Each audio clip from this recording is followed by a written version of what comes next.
এই সংসারে কিছু মানুষের তীব্র বাসনা থাকে, সে নিজেকে বিনাশ করতে চায়। কিছু মানুষ মদ্যপান করে নেশায় বুঁদ হয়ে থাকেন, কিছু মানুষ বিলাসিতা করেন, আর কেউ সবার সাথে শত্রুতা করে বসেন। যদি আপনি নিজের বিনাশই চান, তাহলে এইসব করার প্রয়োজনই নেই। শুধু একটু অহংকার পোষণ করুন। হ্যাঁ, আপনি ঠিক শুনেছেন, এই অহংকার আপনাকে বিনাশ করে দেয়। এ হয়তো কাঁটার মতন বেঁধে না, কিন্তু এর ধার আপনাকে রক্তাক্ত করে দেয়। আস্তে আস্তে আপনার প্রিয়জন, আপনার বন্ধু, আপনার আত্মীয়, যাদের আপনি ভালোবাসেন, তাদের সকলকে আপনার থেকে দূরে করে আপনাকে একা করে দেয় এই অহংকার।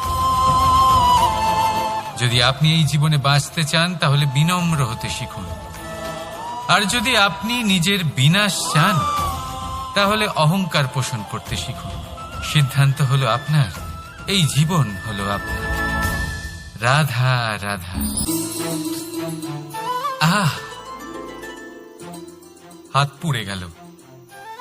এবার আপনি বলবেন, কৃষ্ণ, এটাই তো হবে। জ্বলন্ত কয়লা ধরতে গেলে হাত তো পুড়ে যাবেই। চলুন, এই বিষয়ে আপনি এটা বললেন, ক্রোধের বিষয়েও কি আপনি এরকমই ভাবেন? অবশ্যই ভাবা উচিত, কারণ ক্রোধ হলো ঠিক এইরকমই। আমরা ভাবি এই জ্বলন্ত কয়লা হাতে তুলে কারোর দিকে যদি আমরা ছুঁড়ি, তার ক্ষতি হবে, কিন্তু সর্বপ্রথম আমাদেরই হাত পুড়ে যাবে। এই ক্রোধ সর্বপ্রথম আপনারই বিনাশ করবে, আপনার আনন্দ কেড়ে নেবে, আপনার শরীর খারাপ করে দেবে, আপনার অস্তিত্বকে পুড়িয়ে ফেলবে। তাই এই ক্রোধের থেকে সাবধানে থাকুন, আর ভালোবেসে বলুন, রাধা রাধা। দেখুন এই ঘাসকে, কত কোমল, কত মধুর।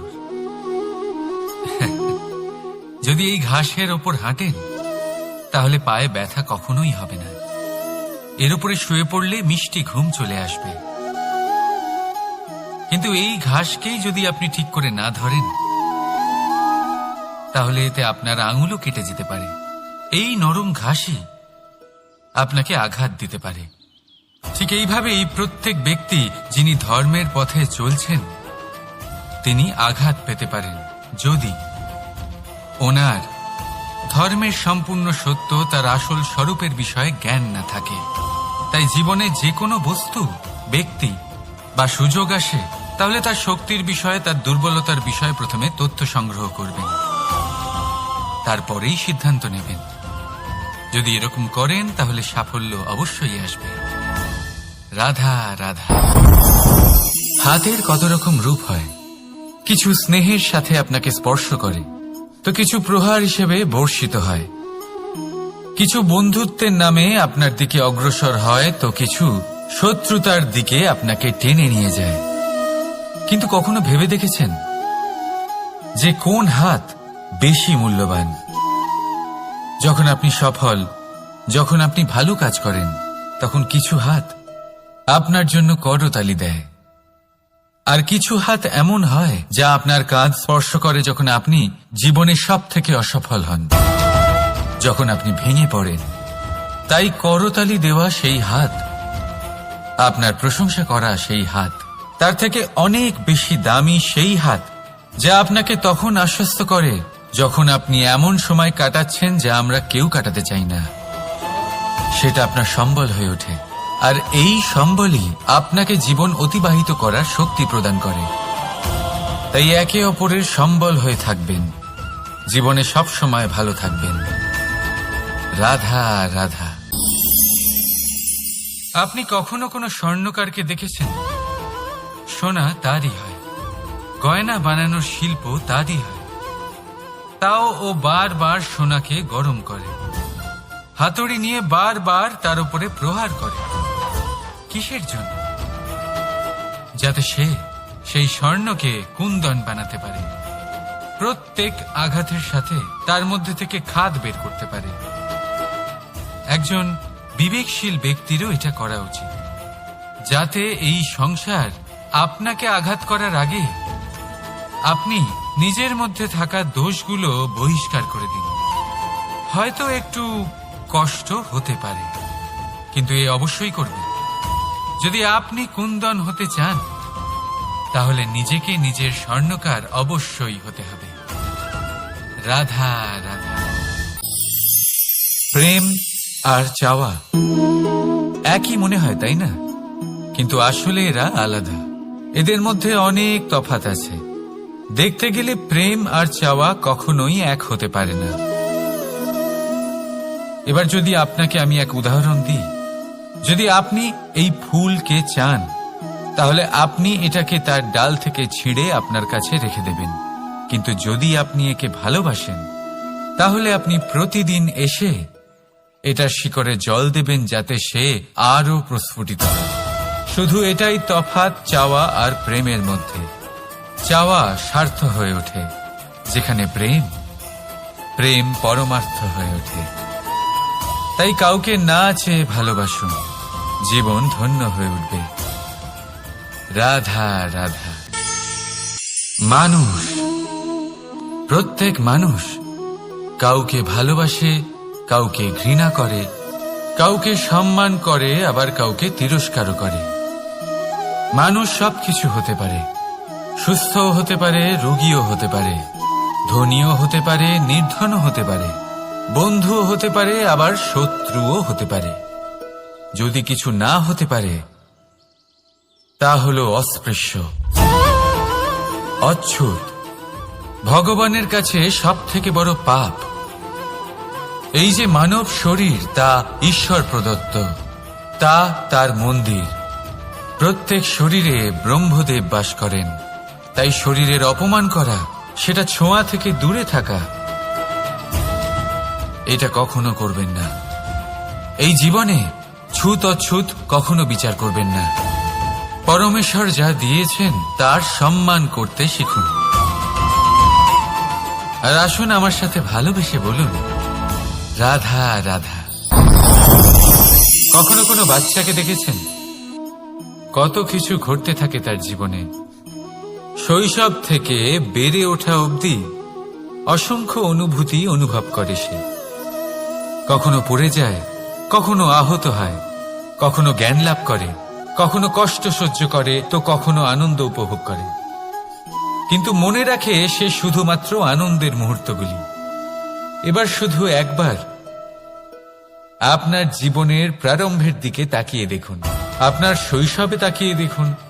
আপনি দেখবেন বেশিরভাগ যেসব স্মৃতি আপনার মনে আছে সেগুলি সমস্ত ভালো মুহূর্তের, খারাপ মুহূর্তের নয়। সেই জন্য শৈশব সব থেকে সুখী হয়, এতে নিশ্চিন্ত থাকা যায়। সেই জন্য আজ আপনি যতই বড় হয়ে উঠুন না কেন, খারাপ স্মৃতি, খারাপ ঘটনা সব ভুলে যাওয়ার চেষ্টা করুন। একবার খারাপ ঘটনা ভুলে যাওয়ার অনুভূতি আপনার হয়ে গেলে তখন মনে রাখবেন, যতই কঠিন পরিস্থিতির মুখোমুখি আপনাকে হতে হোক, তার মোকাবিলা করতে আপনি সক্ষম। রাধা রাধা। যদি আমি আপনাকে জিজ্ঞেস করি যে এই সংসারে সবথেকে মাহাত্ম্যপূর্ণ বস্তু কি, তাহলে আপনি বলবেন জল। আর একদম ঠিক বলবেন। কিন্তু কোন কারণে? এই জন্য যে সে আমাদের জীবন দান করে? এই জন্য যে সে আমাদের তৃষ্ণা মেটায়? নাকি এই জন্য যে আমাদের দৈনিক কাজ থেকে শুরু করে আমাদের মৃত্যু অবধি কাজে আসে, সব কাজে আমাদের সাহায্য করে? না, এর পেছনে একটা কারণ হলো জলের প্রকৃতি। ভেবে দেখুন, সমুদ্রের এই জল সূর্যের তাপ সহ্য করে বাষ্পীভূত হয়, তারপর উপরে গিয়ে মেঘে পরিণত হয়, তারপর সেই মেঘ রূপে প্রবাহিত হয়ে কোনো পর্বতের সাথে ধাক্কা খেয়ে বর্ষা হয়ে এই পৃথিবীতে বর্ষিত হয়। আর এই পৃথিবীর ধূলিকণা এর মাটিকে নিজের মধ্যে ধারণ করে। মানুষের দ্বারা, অন্য প্রাণীর দ্বারা যে ময়লা ছড়িয়ে পড়েছে তাকে নিজের মধ্যে ধারণ করে, আর তারপর ফের অগ্রসর হয়ে পড়ে সমুদ্রের দিকে, সমুদ্রে মিশে যায়। কিন্তু তবুও আবার বাষ্পীভূত হওয়ার সময় সেই ময়লাকে সে সেখানেই ফেলে যায়, সেই ময়লাকে নিজের সাথে নিয়ে যায় না। ব্যাস, এটাই জলের প্রকৃতি, যা তাকে মহান করে তোলে। আপনিও আপনার জীবনে আপনার কর্ম করুন, মহান কর্ম করুন, ভালোভাবে করুন, কিন্তু সেই কর্মের সাথে যে অহংকার আসে সেটা নিজের মধ্যে প্রবেশ করতে দেবেন না। তার থেকে ওপরে উঠুন। আপনি নিজেকে জলের মতো হালকা অনুভব করবেন। রাধা রাধা। চিন্তা। সবাই বলে চিন্তা করা উচিত নয়, কিন্তু চিন্তা সবাই করে। যিনি বৃদ্ধ ব্যক্তি হন তিনি নিজের অতীতের সাথে বর্তমানের তুলনা করে চিন্তিত থাকেন। একজন যুবক ব্যক্তি ভবিষ্যতের বিষয় চিন্তা করে, নিজের লক্ষ্য কিভাবে পূরণ করা যায় সেই চিন্তায় মগ্ন থাকে। শুধু একজন বালকের না তো তার ভবিষ্যতের চিন্তা থাকে আর না অতীতের দুঃখ থাকে। আর এরকম কেন? কারণ সে শুধুমাত্র বর্তমান নিয়ে ভাবে, আর তাই সে সব থেকে বেশি সুখী। তাই মনে রাখবেন, যদি আপনি আপনার বর্তমানের বিষয়ে ভাবেন, তাতে বাঁচেন, সেটাকে ঠিক রাখেন এবং সেটাকে আরো ভালো করে তোলেন, তাহলে আপনার অতীত আর আপনার ভবিষ্যৎ আপনা থেকেই ঠিক হয়ে যাবে। আসুন আমার সাথে ভালোবেসে বলুন, রাধা রাধা। এই সংসারে যেই জন্মগ্রহণ করে কিছু না কিছু অবশ্যই শেখে এবং তার জন্য থাকে তার গুরুর অবদান। এবার এই গুরু কে হবেন তা আমরা নির্বাচন করি।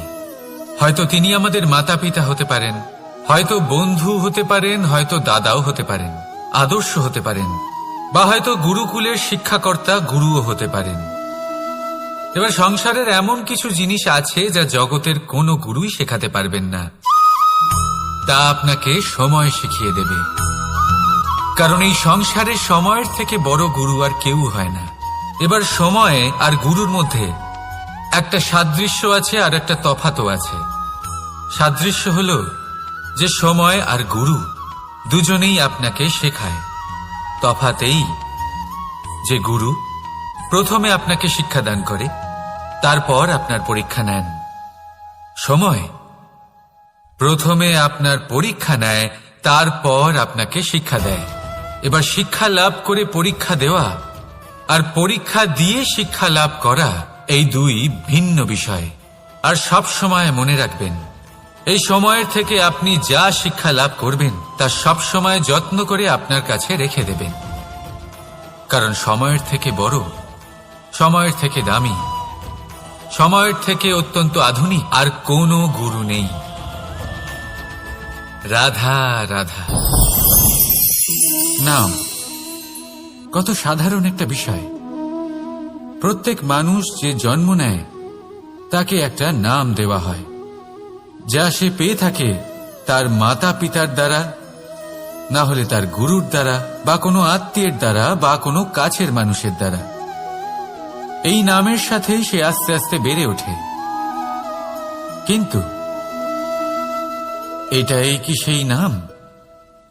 এই নামই কি সবকিছু? কখনোই নয়। একটা নাম সেটা যা আপনি জন্মের সময় লাভ করেন, যে নামে আপনি কর্মের পথে অগ্রসর হন। আরও একটা নাম সেটা যা আপনি আপনার কর্মের দ্বারা অর্জন করেন, আর এই নামেই আপনাকে সবাই যুগ যুগ ধরে মনে রাখে। আপনার আসল নাম সেটা নয় যা আপনাকে জন্মের সময় দেওয়া হয়েছিল।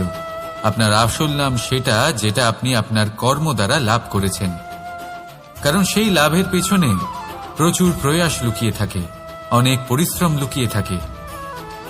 কিন্তু যদি আপনি চান যে মানুষ আপনার নাম মনে রাখে, তাহলে আপনাকে কর্মের পথে অগ্রসর হতেই হবে। শুভ কর্ম করতে হবে, অনর্গল চেষ্টা করে যেতে হবে, মহান কাজ করতে হবে। আর বিশ্বাস করুন, আপনি একটা মহান নামের ফল অবশ্যই লাভ করবেন। রাধা রাধা। মানুষ এক সামাজিক প্রাণী। সমাজে ঘোরাফেরা করে, অন্য মানুষ খুঁজে বেড়ায়, সম্পর্ক তৈরি করে, সেটাকে গড়ে তোলে, সুখ দান করে, সুখ লাভ করে, নিজের দুঃখকে কম করে। কিন্তু একটা জিনিস সে বোঝে না, কোন ব্যক্তি আপন আর কোন ব্যক্তি পর। দেখুন, আপন সে নয় যে সুখের সময় আপনার সাথে থাকে। আপন সে যে দুঃখের সময়ে শুরু থেকে শেষ অবধি আপনার সঙ্গে থাকে। তাই খেয়াল রাখবেন, সুখের সময় যে আপনার সাথে থাকে তারা সেই ব্যক্তিগণ যাদের আপনি পছন্দ করেন, কিন্তু যে দুঃখের সময়, সমস্যার মধ্যে, কষ্টের ও একাকিত্বের মধ্যে আপনার সাথে থাকে, আপনাকে সব সময় সঙ্গ দেয়, তারা সেই ব্যক্তি যারা আপনাকে পছন্দ করে। এবারে কাকে আপনি আপন বানাবেন আর কাকে পর, সিদ্ধান্ত আপনার। রাধা রাধা। আপনি জীবনে কখনো দেখে থাকবেন অথবা শুনে থাকবেন যে মানুষ যখন দুধ পান করে তার মধ্যে যদি কোনো মাছি এসে পড়ে, সে আর সেটা পান করে না, সেই দুধকে কোথাও ফেলে দেয় সে। কিন্তু ভেবে দেখুন, এখানে পরিস্থিতি একটু আলাদা হলে, দুধের বদলে ঘি থাকলে মানুষ কি করে? সেই ঘি ফেলে দেয় না, সেখান থেকে মাছিটাকে বের করে ফেলে দেয়। এটা দিয়ে আমরা কি শিক্ষা পেলাম? এটাই যে এখানে মাছি গুরুত্বপূর্ণ নয়, গুরুত্বপূর্ণ হলো সেই খাবার, ঘি। এবারে ভাবুন, দুধ আর ঘি এই দুই উৎপন্ন হয় গরু থেকে, তাহলে বেশি মাহাত্ম্য ঘিকে কেন দেওয়া হয়? তার কারণ যে যত বেশি তাপ সহ্য করে সে তত উৎকৃষ্ট হয়, সে ততটা মূল্যবান হয়। এতটাই মূল্যবান যে যদি তাতে কোনো দোষও থাকে মানুষ সেটা গ্রাহ্য করে না। তাই মনে রাখবেন, এই পুষ্টি অপুষ্টি এ শুধুই নামমাত্র, কিন্তু পরিশ্রম করা, সংঘর্ষ করা, তাপ সহ্য করা, এটা মানুষের অনুভূতি। তাই নাম নিয়ে না ভেবে অনুভূতির ওপরে মনোনিবেশ করুন, তাকে গুরুত্ব দিন। আর আসুন আমার সাথে ভালোবেসে বলুন, রাধা রাধা। বহুবার আমরা জীবনে নিরাশ হয়ে পড়ি, এই ভেবে যে নিরন্তর চেষ্টা করার পরেও আমাদের নিজেদের লক্ষ্য প্রাপ্ত হচ্ছে না। আমরা বুঝতেই পারি না এটা কি হচ্ছে। অনেকবার এরকম মনে হয় যে সেই লক্ষ্য যা আমরা চাইছি, সেই স্বপ্ন যা আমরা দেখেছি, যার জন্য আমরা নিরন্তর চেষ্টা করেছি, আমরা হয়তো তার যোগ্যই নই। ওই লক্ষ্যই আমাদের জন্য সঠিক নয়। আমাদের মনোবল ভেঙে যায়, আর তা হলো অত্যন্ত কঠিন এক পরিস্থিতি। কিন্তু সেই সময় কি করা যেতে পারে? আপনাকে একটা উদাহরণ দিয়ে বোঝাই। কখনো কোনো বৃক্ষকে দেখেছেন? সেও অনেক কঠিন পরিস্থিতির সম্মুখীন হয়, যেমন পাতা ঝরার সময়। কোনো না কোনোভাবে আপনি পৌঁছে গেলে আপনি জানতে পারবেন আপনার সাফল্য আপনার জন্যই অপেক্ষা করছিল। রাধা রাধা। আপনি মনুর বিষয়ে নিশ্চয়ই শুনে থাকবেন। ওনাকে একটা সুযোগ দেওয়া হয়েছিল, হয় উনি নিজের হালের রক্ষা করবেন, নয় এই সৃষ্টিকে আসন্ন প্রলয়ের হাত থেকে বাঁচানোর জন্য নৌকার নির্মাণ করবেন। উনি নিজের নির্বাচন করেছিলেন, আর আজ আমরা সবাই মানুষ নামে পরিচয় পেয়েছি। এমনই এক সুযোগ পেয়েছিলেন শ্রীরাম এবং সীতাও। ওনারা আবেগের ঊর্ধ্বে উঠে এই সংসারের সামনে এক সেরা উদাহরণ প্রস্তুত করেছিলেন। এরকমই এক সুযোগ পেয়েছিলেন রাবণও, এরকমই এক সুযোগ পেয়েছিলেন কংস।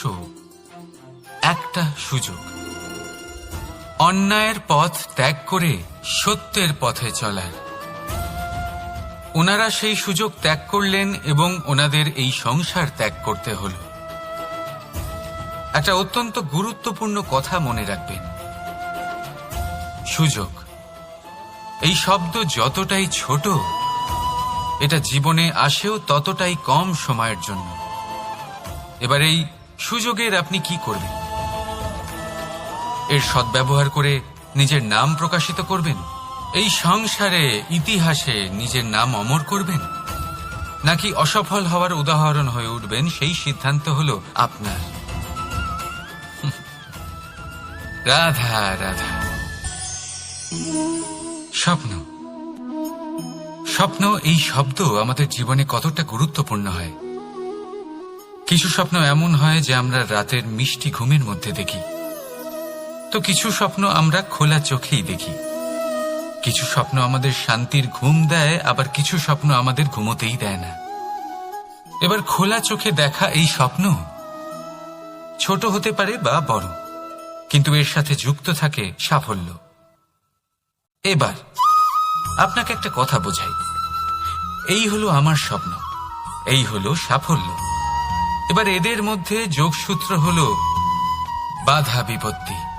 তাহলে যত বড় স্বপ্ন হবে ততই বড় বাধা, যত বড় বাধা বিপত্তি ততই বড় সাফল্য।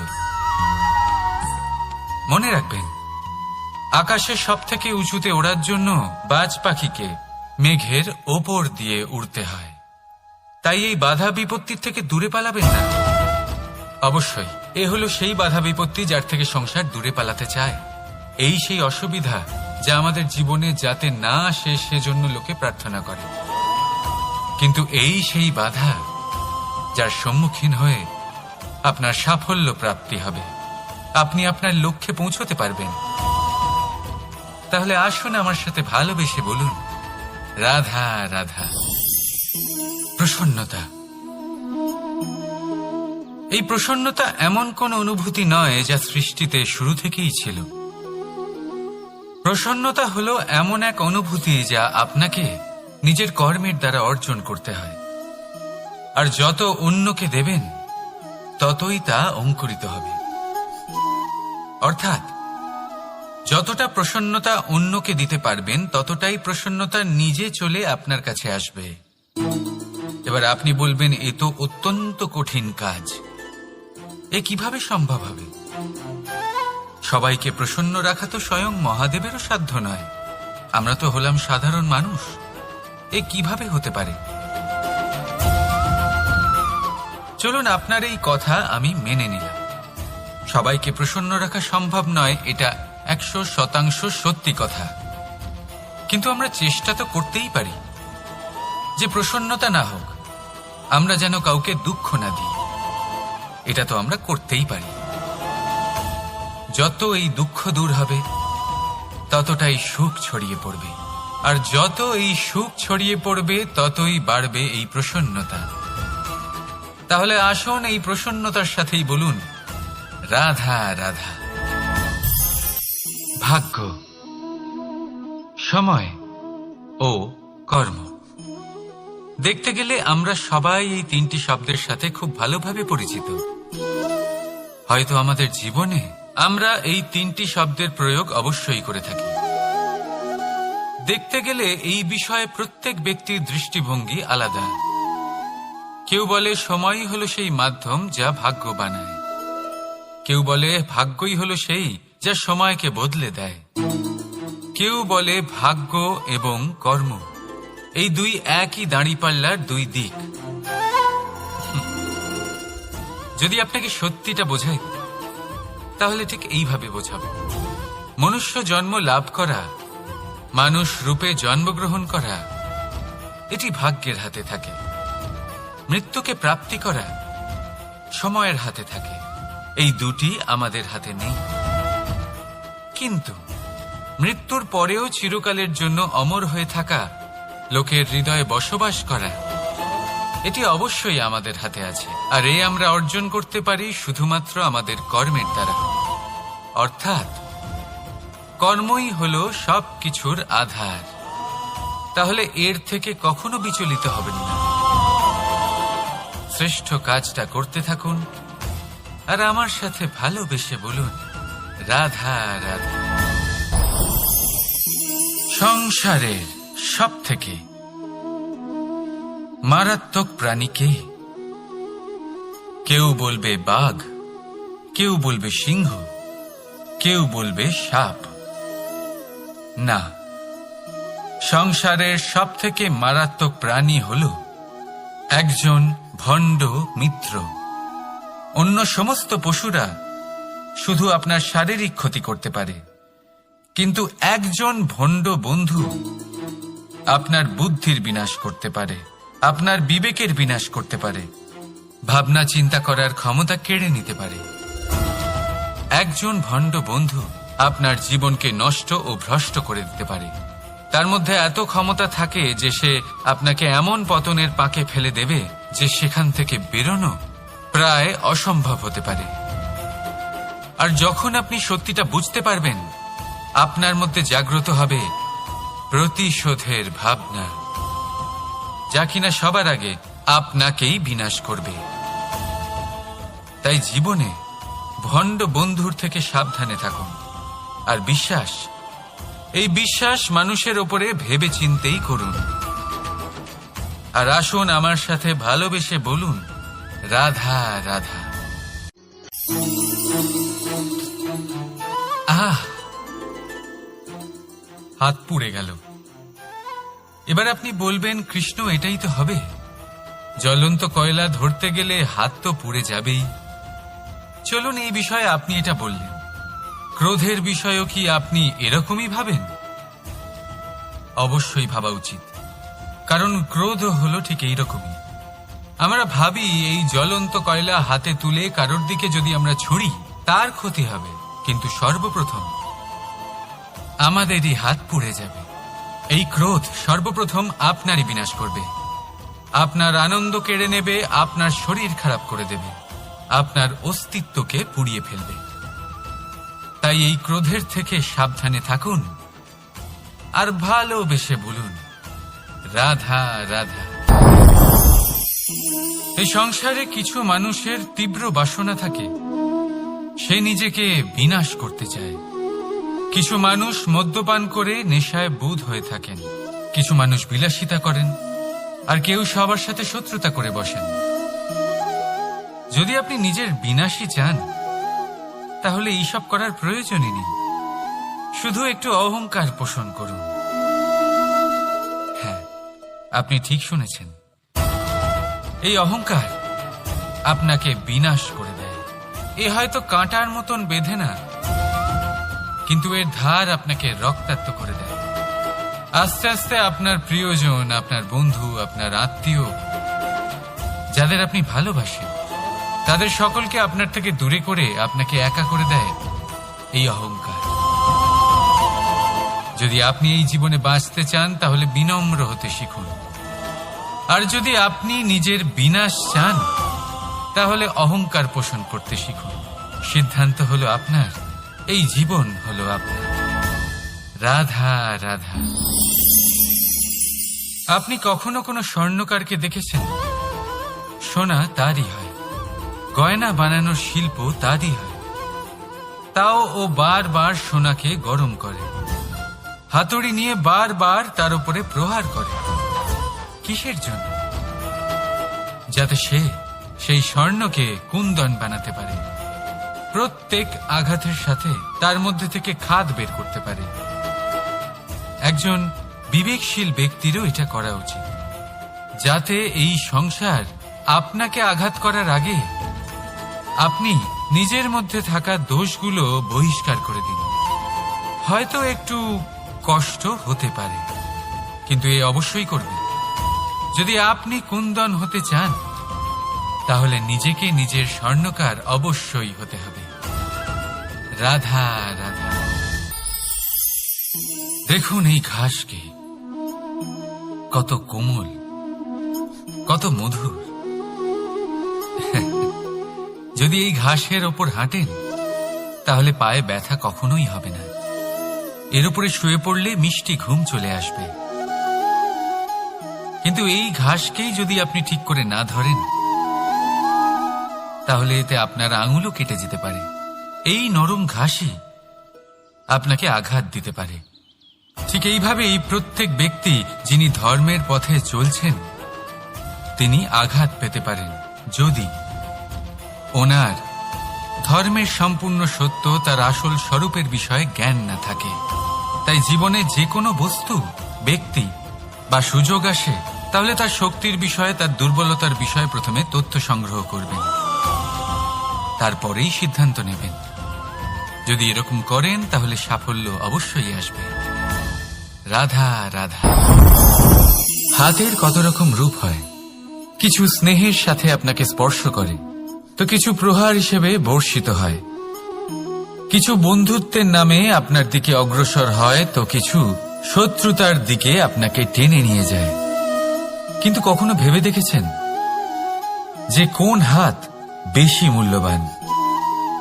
যখন আপনি সফল, যখন আপনি ভালো কাজ করেন, তখন কিছু হাত আপনার জন্য করতালি দেয়।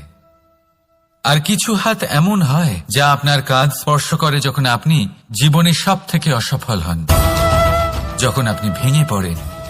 তাই করতালি দেওয়া সেই হাত, আপনার প্রশংসা করা সেই হাত, তার থেকে অনেক বেশি দামি সেই হাত যা আপনাকে তখন আশ্বস্ত করে যখন আপনি এমন সময় কাটাচ্ছেন যা আমরা কেউ কাটাতে চাই না। সেটা আপনার সম্বল হয়ে ওঠে, আর এই সম্বলই আপনাকে জীবন অতিবাহিত করার শক্তি প্রদান করে। তাই একে অপরের সম্বল হয়ে থাকবেন, জীবনে সব সময় ভালো থাকবেন। রাধা রাধা। মানুষ, প্রত্যেক মানুষ কাউকে ভালোবাসে, কাউকে ঘৃণা করে, কাউকে সম্মান করে, আবার কাউকে তিরস্কারও করে। মানুষ সবকিছু হতে পারে, সুস্থও হতে পারে, রোগীও হতে পারে, ধনীও হতে পারে, নির্ধনও হতে পারে, বন্ধুও হতে পারে, আবার শত্রুও হতে পারে। যদি কিছু না হতে পারে তা হল অস্পৃশ্য, অচ্ছুত, ভগবানের কাছে সব থেকে বড় পাপ। এই যে মানব শরীর, তা ঈশ্বর প্রদত্ত, তা তার মন্দির। প্রত্যেক শরীরে ব্রহ্মদেব বাস করেন। তাই শরীরের অপমান করা, সেটা ছোঁয়া থেকে দূরে থাকা, এটা কখনো করবেন না। এই জীবনে ছুত অছুত কখনো বিচার করবেন না। পরমেশ্বর যা দিয়েছেন তার সম্মান করতে শিখুন। আর আসুন আমার সাথে ভালোবেসে বলুন, রাধা রাধা। প্রেম আর চাওয়া একই মনে হয়, তাই না? কিন্তু আসলে এরা আলাদা। এদের মধ্যে অনেক তফাৎ আছে। দেখতে গেলে প্রেম আর চাওয়া কখনোই এক হতে পারে না।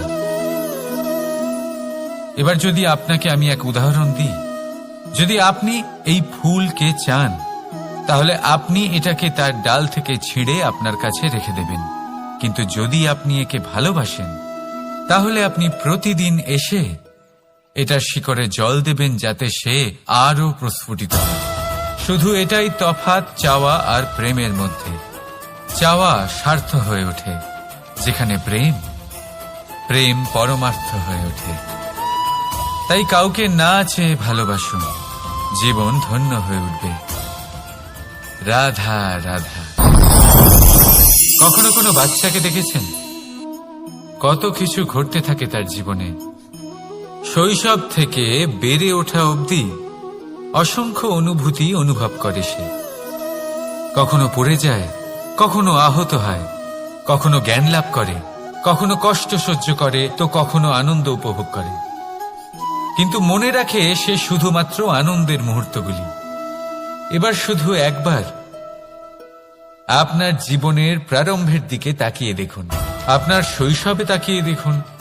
আপনি দেখবেন বেশিরভাগ যেসব স্মৃতি আপনার মনে আছে, সেগুলি সমস্ত ভালো মুহূর্তের, খারাপ মুহূর্তের নয়।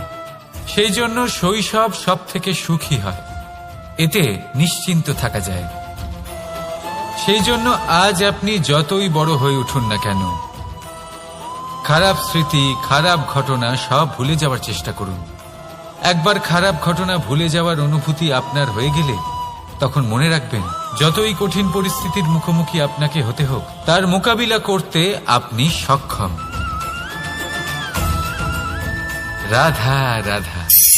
যদি আমি আপনাকে জিজ্ঞেস করি যে এই সংসারে সব থেকে মাহাত্ম্যপূর্ণ বস্তু কি, তাহলে আপনি বলবেন জল। আর একদম ঠিক বলবেন। কিন্তু কোন কারণে? এই জন্য যে সে আমাদের জীবন দান করে? এই জন্য যে সে আমাদের তৃষ্ণা মেটায়?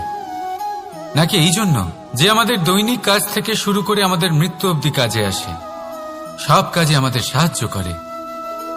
না, এর পেছনে একটা কারণ হলো জলের প্রকৃতি। ভেবে দেখুন, সমুদ্রের এই জল সূর্যের তাপ সহ্য করে বাষ্পীভূত হয়, তারপর উপরে গিয়ে মেঘে পরিণত হয়, তারপর সেই মেঘ রূপে প্রবাহিত হয়ে কোনো পর্বতের সাথে ধাক্কা খেয়ে বর্ষা হয়ে এই পৃথিবীতে বর্ষিত হয়। আর এই পৃথিবীর ধূলিকণা এর মাটিকে নিজের মধ্যে ধারণ করে। মানুষের দ্বারা, অন্য প্রাণীর দ্বারা যে ময়লা ছড়িয়ে পড়েছে তাকে নিজের মধ্যে ধারণ করে, আর তারপর ফের অগ্রসর হয়ে পড়ে সমুদ্রের দিকে, সমুদ্রে মিশে যায়। কিন্তু তবুও আবার বাষ্পীভূত হওয়ার সময় সেই ময়লাকে সে সেখানেই ফেলে যায়, সেই ময়লাকে নিজের সাথে নিয়ে যায় না। ব্যাস, এটাই জলের প্রকৃতি, যা তাকে মহান করে তোলে। আপনিও আপনার জীবনে আপনার কর্ম করুন, মহান কর্ম করুন, ভালোভাবে করুন, কিন্তু সেই কর্মের সাথে যে অহংকার আসে সেটা নিজের মধ্যে প্রবেশ করতে দেবেন না। তার থেকে ওপরে উঠুন। আপনি নিজেকে জলের মতো হালকা অনুভব করবেন। রাধা রাধা। চিন্তা। সবাই বলে চিন্তা করা উচিত নয়, কিন্তু চিন্তা সবাই করে। যিনি বৃদ্ধ ব্যক্তি হন তিনি নিজের অতীতের সাথে বর্তমানের তুলনা করে চিন্তিত থাকেন। একজন যুবক ব্যক্তি ভবিষ্যতের বিষয় চিন্তা করে, নিজের লক্ষ্য কিভাবে পূরণ করা যায় সেই চিন্তায় মগ্ন থাকে। শুধু একজন বালকের না তো তার ভবিষ্যতের চিন্তা থাকে আর না অতীতের দুঃখ থাকে। আর এরকম কেন? কারণ সে শুধুমাত্র বর্তমান নিয়ে ভাবে, আর তাই সে সব থেকে বেশি সুখী। তাই মনে রাখবেন, যদি আপনি আপনার বর্তমানের বিষয়ে ভাবেন, তাতে বাঁচেন, সেটাকে ঠিক রাখেন এবং সেটাকে আরো ভালো করে তোলেন, তাহলে আপনার অতীত আর আপনার ভবিষ্যৎ আপনা থেকেই ঠিক হয়ে যাবে। আসুন আমার সাথে ভালোবেসে বলুন, রাধা রাধা। এই সংসারে যেই জন্মগ্রহণ করে কিছু না কিছু অবশ্যই শেখে, এবং তার জন্য থাকে তার গুরুর অবদান। এবার এই গুরু কে হবেন তা আমরা নির্বাচন করি। হয়তো তিনি আমাদের মাতা পিতা হতে পারেন, হয়তো বন্ধু হতে পারেন, হয়তো দাদাও হতে পারেন, আদর্শ হতে পারেন, বা হয়তো গুরুকুলের শিক্ষাকর্তা গুরুও হতে পারেন। এবার সংসারের এমন কিছু জিনিস আছে যা জগতের কোনো গুরুই শেখাতে পারবেন না, তা আপনাকে সময় শিখিয়ে দেবে। কারণ এই সংসারে সময়ের থেকে বড় গুরু আর কেউ হয় না। এবার সময় আর গুরুর মধ্যে একটা সাদৃশ্য আছে আর একটা তফাতও আছে। সাদৃশ্য হলো যে সময় আর গুরু দুজনেই আপনাকে শেখায়। তফাতেই যে গুরু প্রথমে আপনাকে শিক্ষাদান করে, তারপর আপনার পরীক্ষা নেন। সময় প্রথমে আপনার পরীক্ষা নেয়, তারপর আপনাকে শিক্ষা দেয়। এবার শিক্ষা লাভ করে পরীক্ষা দেওয়া আর পরীক্ষা দিয়ে শিক্ষা লাভ করা এই দুই ভিন্ন বিষয়। আর সব সময় মনে রাখবেন, এই সময়ের থেকে আপনি যা শিক্ষা লাভ করবেন তা সব সময় যত্ন করে আপনার কাছে রেখে দেবেন। কারণ সময়ের থেকে বড়, সময়ের থেকে দামি, সময়ের থেকে অত্যন্ত আধুনিক আর কোনো গুরু নেই। রাধা রাধা। নাম কত সাধারণ একটা বিষয়। প্রত্যেক মানুষ যে জন্ম নেয় তাকে একটা নাম দেওয়া হয়, যা সে পেয়ে থাকে তার মাতা পিতার দ্বারা, না হলে তার গুরুর দ্বারা, বা কোনো আত্মীয়ের দ্বারা, বা কোনো কাছের মানুষের দ্বারা। এই নামের সাথেই সে আস্তে আস্তে বেড়ে ওঠে। কিন্তু এটাই কি সেই নাম? এই নামই কি সবকিছু? কখনোই নয়। একটা নাম সেটা যা আপনি জন্মের সময় লাভ করেন, যে নামে আপনি কর্মের পথে অগ্রসর হন।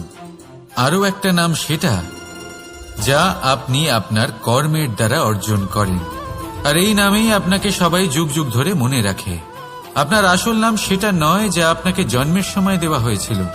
আপনার আসল নাম সেটা যেটা আপনি আপনার কর্ম দ্বারা লাভ করেছেন। কারণ সেই লাভের পেছনে প্রচুর প্রয়াস লুকিয়ে থাকে, অনেক পরিশ্রম লুকিয়ে থাকে। কিন্তু যদি আপনি চান যে মানুষ আপনার নাম মনে রাখে, তাহলে আপনাকে কর্মের পথে অগ্রসর হতেই হবে। শুভ কর্ম করতে হবে, অনর্গল চেষ্টা করে যেতে হবে, মহান কাজ করতে হবে। আর বিশ্বাস করুন, আপনি একটা মহান নামের ফল অবশ্যই লাভ করবেন। রাধা রাধা।